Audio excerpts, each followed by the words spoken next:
Sports Radio. Believe it. We've got a wonderful gentleman who will be talking about entrepreneurship, and actually the feel of his book is so personal, you just got to take the time out and really listen. He is the former CEO of Maxx, and he wrote a great book, and I'm telling you, this is a very special book.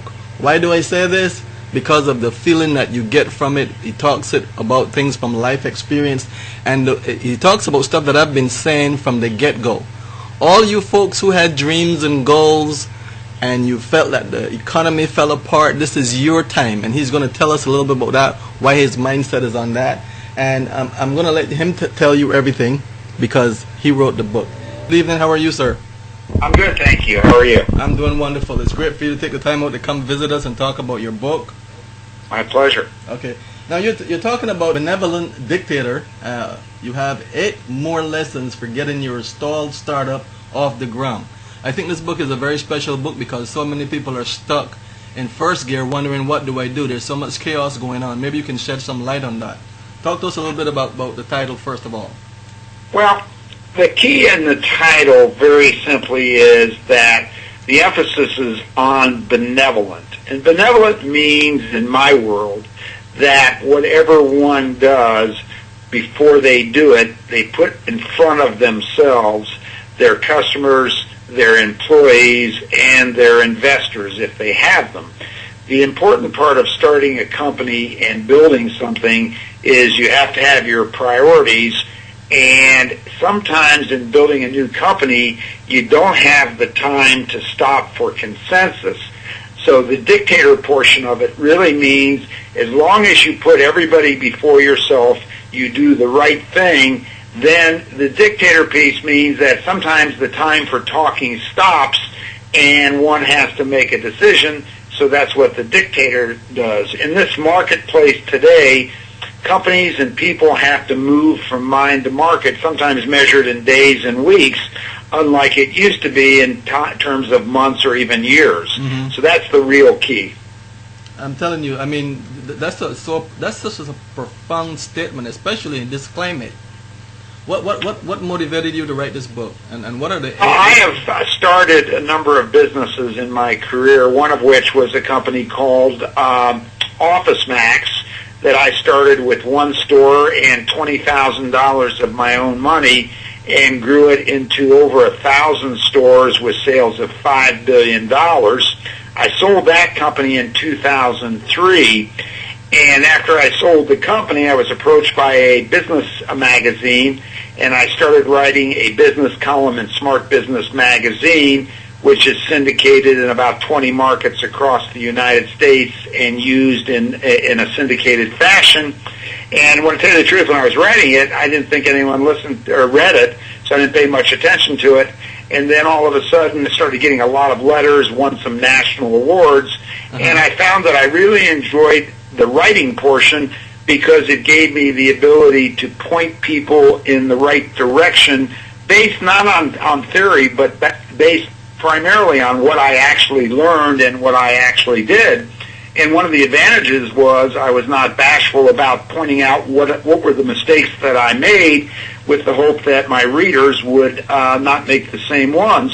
I had a non-compete after I sold Maxx, so for a few years I wrote the magazine articles, and I still do. I've written for 8 years now. And a couple years ago, someone came to me, the publisher, and said, why don't you write a book?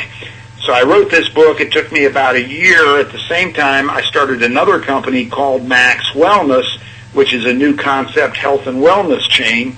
So I was pretty busy, but I kept writing, and the trick in doing anything is discipline. So I spent Saturdays and Sundays writing for about 8 or 9 months and finished off the book. Within the Benevolent Dictator, I really characterized 40 lessons. And these lessons are what it takes to get from point A to point Z. And I've been very flattered because many people have come back and said, it's interesting, but the book is not necessarily a business book. It's a life guide book that provides lessons on how to get things done. It's written in a very unconventional fashion and very unorthodox. I'm not big on theory. I'm big on doing. And that's why I did it, and that's why I wrote it in that manner. The book has only been out since last week, and it's done very well so far, thanks in part to people like you that have been kind enough to have me on their shows and really getting the word out. Yeah, well, I got a call from your wonderful publicist, and she said that she felt like you would be a great match, and I read a little bit about you, and I said, wow, you sound like a person that started from ground zero, and I feel that you have a lot of information that the average person getting started in business can really listen to and gain some experience, especially in this climate. Now, let me ask you this. What are the 8 more lessons for getting your stall started off the ground? Well, the first thing you have to do, I don't think very many people would get up in the morning, get their family together and say, let's jump in the car, we're going on a vacation, without first knowing where they might be going. And I think the first rule of starting a business is basically making the determination, what does one want to do? But more importantly, one also has to figure out why in the world does somebody need what you want to do. You may be the nicest person in the world, but that doesn't really help you in building a business. So the first step is, what are you going to do, and why are you fulfilling something that someone can't get somewhere else, and how can you do it better if it's an existing product or service than somebody else is doing? And that is critical. So many people start a business and start a plan, and they spend more time focused on what it is rather than what it will be. And I look at everything through the eyes of the consumer. And that's been my secret my whole career. It doesn't really matter what I think, it's what the customer thinks. So what you have to do as an entrepreneur is put yourself in the shoes of the customer, figure out why would they even be interested in what you're doing, and then, very important, you have to communicate with them what you're doing.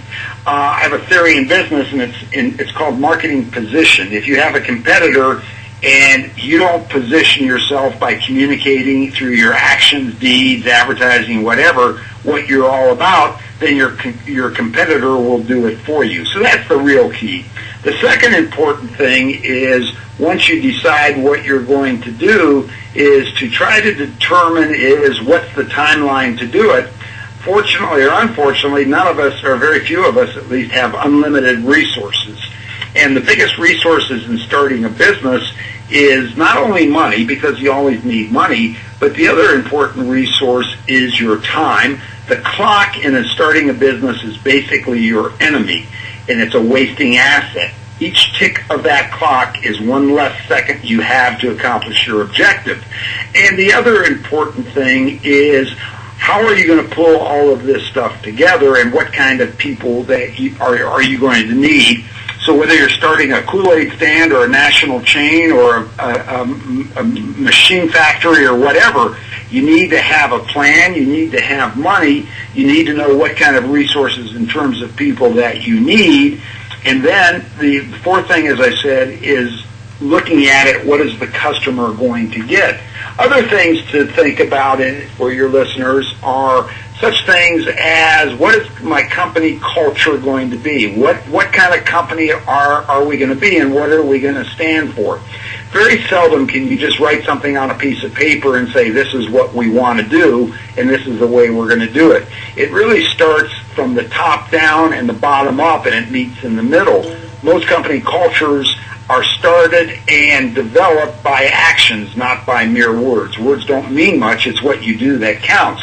Some of the best companies in this country or throughout the world are companies like, one of my favorites is Apple Computer. They have this attitude, no matter what, the customer is right. Now, every company in the world probably says that. Very few really mean it, and that's the key. So in the Benevolent Dictator, there's really 40 different lessons, and the most important one, probably when you get down to it, is that the journey must be as much fun and as much rewarding as the destination, because you're going to spend so much time and energy in doing it.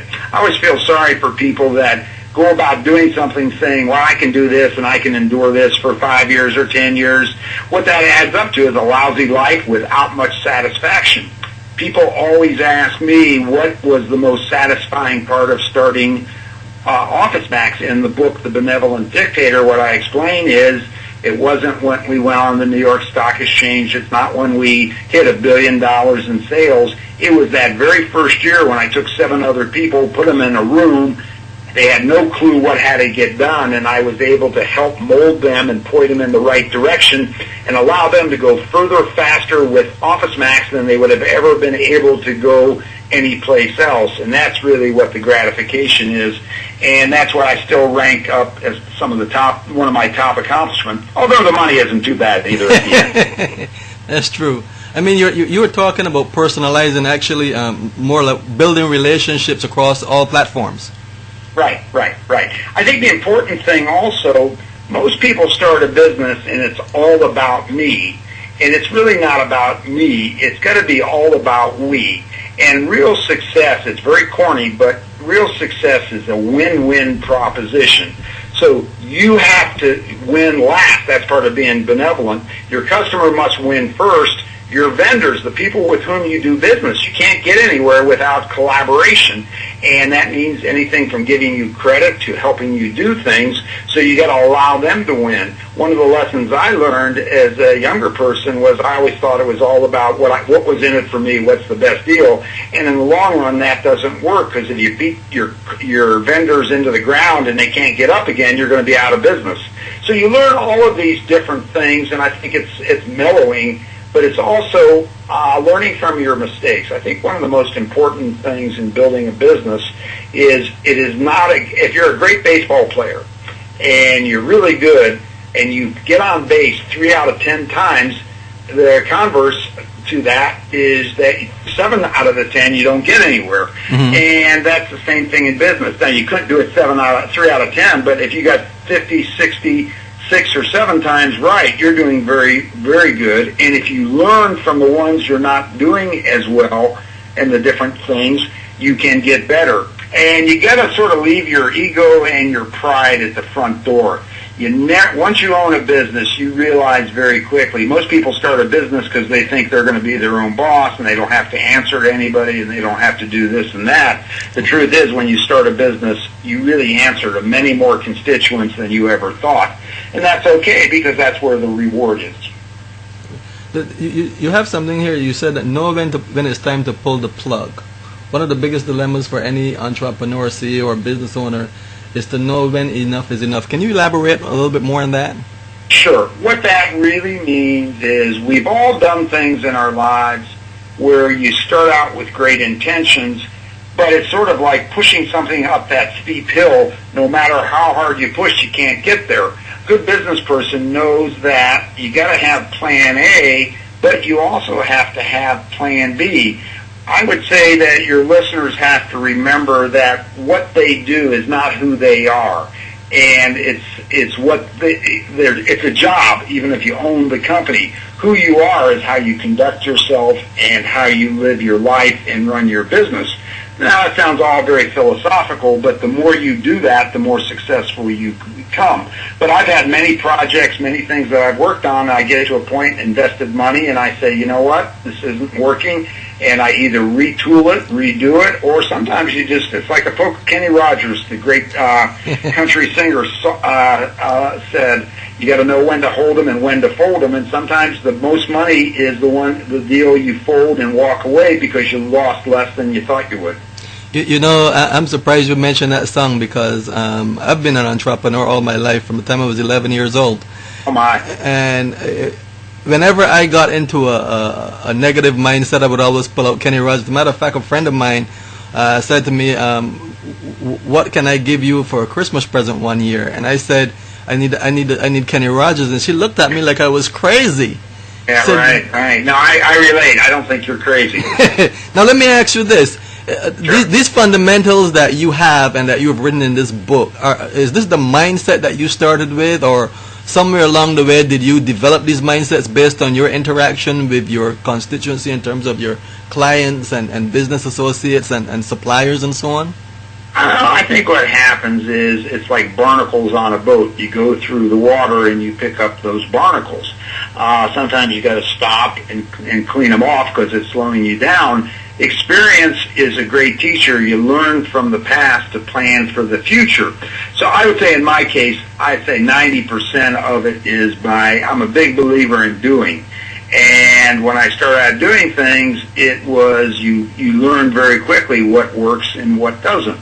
In the Benevolent Dictator, I provide the reader with the opportunity to both benefit from really what worked well for me, but also benefit from those mistakes that I made that didn't make any sense and just didn't work.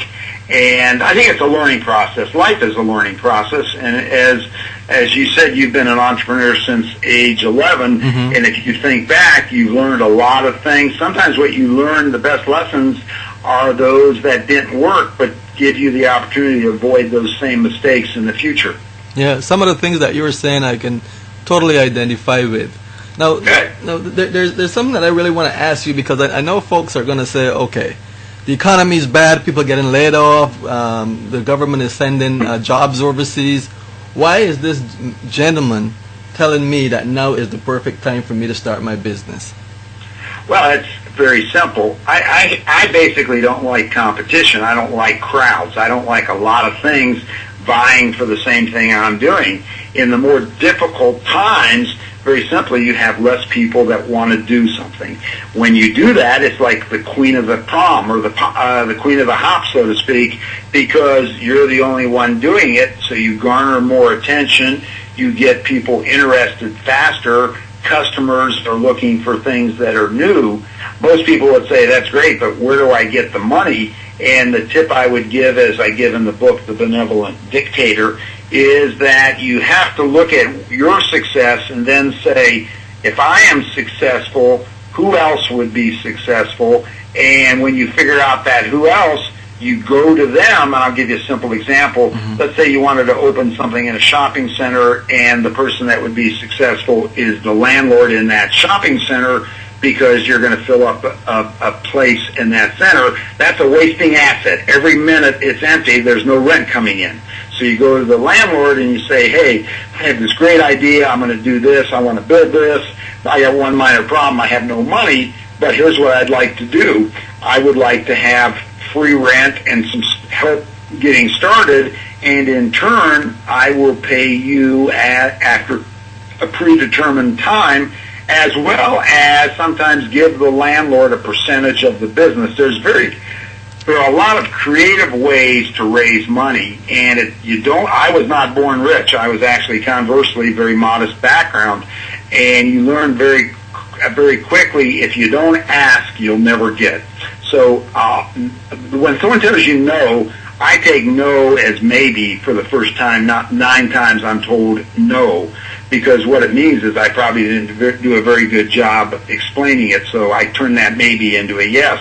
Certainly sometimes I don't succeed, but I succeed many more times than I fail, because part of a business and running a business is the perseverance, and being able to just persevere. One little obstacle should never deter someone from going to the next step. Sometimes you got to think creatively how to do it again a different way, but I've been turned down so many times that I've gone back and got it my way once I rethought what I needed to do. Oh my God, that's powerful stuff.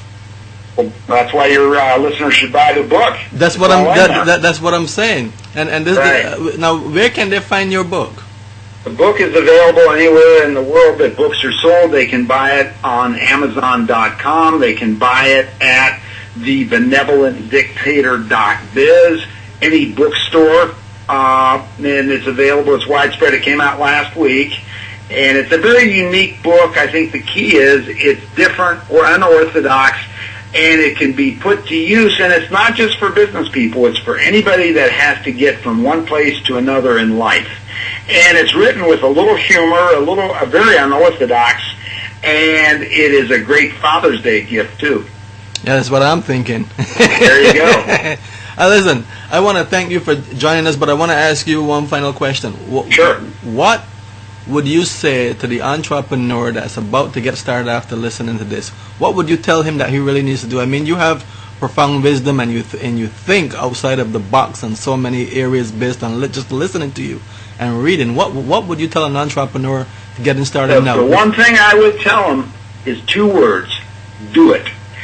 I've seen so many times where people take themselves and they basically talk themselves out of what they want to do, because you can find 20 reasons why it won't work. The trick is finding the one reason to make it work. So if your listeners have a good idea, and it doesn't even have to be a great idea, just a good idea, they think they want to have this as a career, and they have the perseverance to be able to do it, I say just do it and enjoy the journey. It's going to be a heck of a ride. Thank you so much. So your website is the benevolentdictator.biz. That's correct. And are you doing speaking tours in college and around the country and so on? I've been speaking. I've had 4 interviews today in this manner, and then I give speeches all over. Your listeners can check the website for updates. Okay, great. I want to thank you so much for taking this time out. You've got me having goosebumps going on here because of the mindset that you have about this book. It's a wonderful thing, and I look forward to being in touch with you. And great, terrific, and I really appreciate you and your listeners taking the time to listen to me. I've enjoyed it. Thank you so much. Bye-bye. All right, bye-bye.